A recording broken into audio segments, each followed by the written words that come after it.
Hello, adult entertainment workers. You probably want to share this video with a lot of fans. I'd also appreciate it if you would like and subscribe because that's great. Because I'm about to say everything to your fans that you've been wanting to say. So in reality, this video is for the fans. Here we go. For the sake of purposes, we're going to call the people who work in the industry just workers, because of, well, YouTube. Your favorite worker has a full-time job. I mean, literally, they have a full-time job. I mean, yes, your worker might be a full-time worker, but that's not usually the case for most. That most of them have a vanilla job is what we'll call it, They might work for a phone company, or they might deliver things, or they might work in a factory, or whatever. You get the point.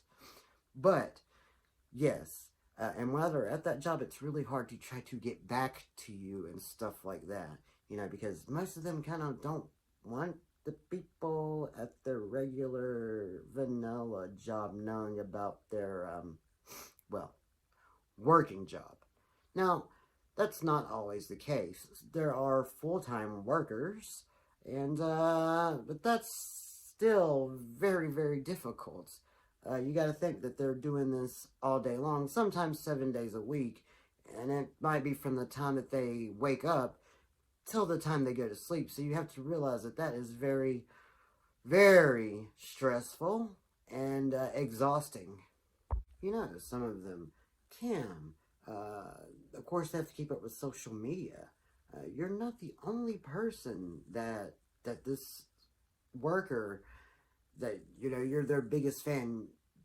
You might be, but there are also other people that claim to be their biggest fan. So don't get mad if they don't message you right away, or maybe even message you at all. You have to think that these ladies and gentlemen, they're getting messages, thousands of messages sometimes, every single day. And the best way to get their attention would be, I don't know, tipping or paying for their content and stuff like that. So, yeah, let's really think about this, okay? And, Jesus, for the love of God, if they answer you back and stuff like that, don't tell them that you can't afford to give them a tip or buy their content or anything like that. That's the worst thing you could do. But let me tell you how you can help them make money without, you know, buying their stuff or tipping them. First of all, if they're on Twitter or something like that, retweets, likes, and comments go so far because other people will see that. And since other people see that, they may buy their content or tip them or find their platform or something like that. Or if they're on Instagram, comment, like, it doesn't matter which platform they are on. It is so incredibly important that if you are broke or anything like that, we understand that. We really do. But support them, like, retweet, share, just whatever. Get their name out there, you know, uh, you know, tag them in something, make a drawing for them, digital art, anything that you could do just to help your favorite star, really get out there, and make them more famous and infamous and just, yes! That is what you should do if you are a fan. And it'll, show, hey, like, maybe you might even show, like, the worker, like, man, like, this person really is behind me, maybe they'll show some gratitude back. You don't know. You never know. So as a fan, support them in that way at least. Now, let's take your semi to professional workers that go to studio work.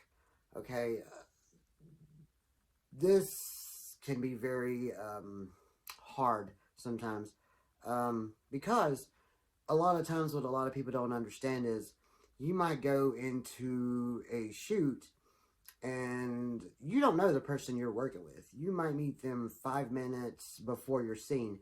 So that can be stressful. you know. Okay, so you go over the scene and all that stuff. So your favorite workers stress a lot of the time, okay? Um, they may be in very uncomfortable like positions.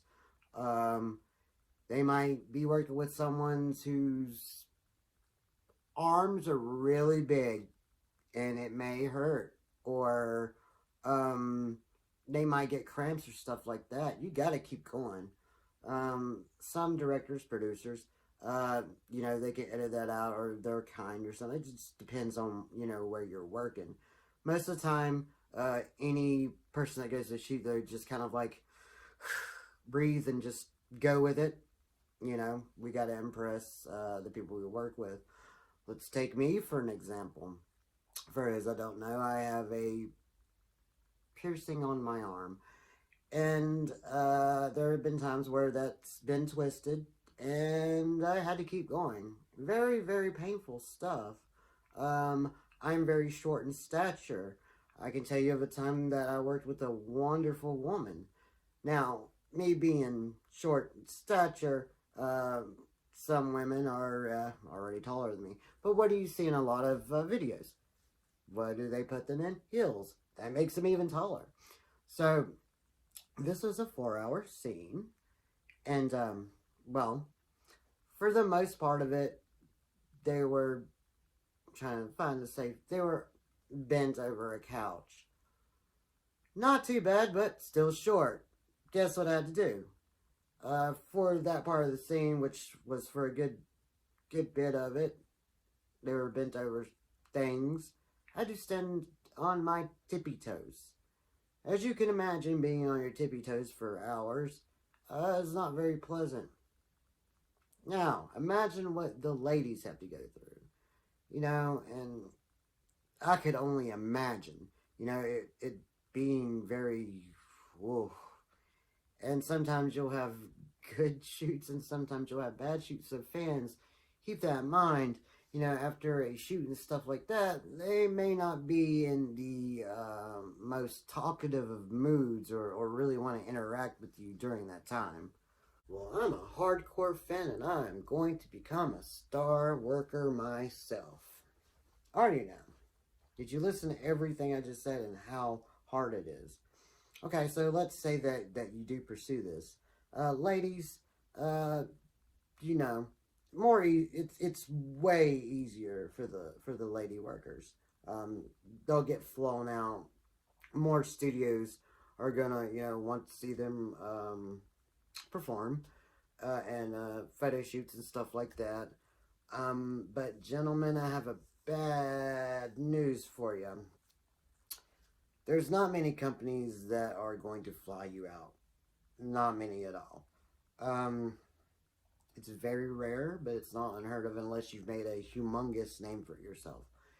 And unless you live in, LA or in Las Vegas or Miami, sorry, you're probably not going to be able to do it. You're not going to make a big star of yourself.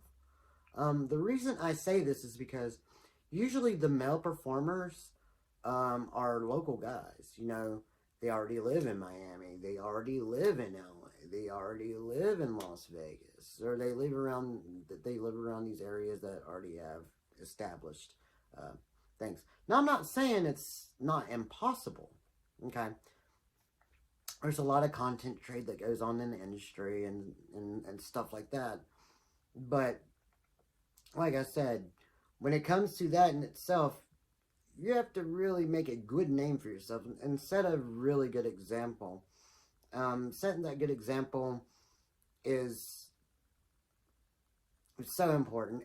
And guys, listen to me right now, what I'm about to say, and like I'm shaking you.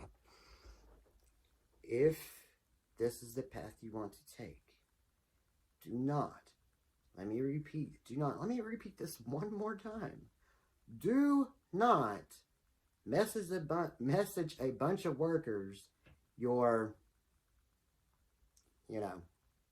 guy.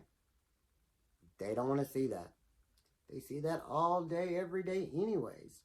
And that does not make a good impression.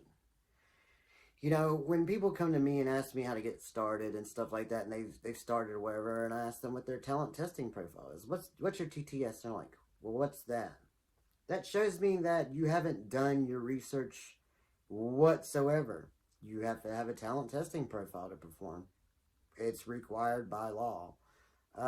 So if you want to get into the industry, fans, I don't suggest it because, well, we all need fans. But it's also hard work. But also do your research. I hope that I've said everything that I possibly can so the fans can understand. And until next time, stay sexy, my friends, and much love.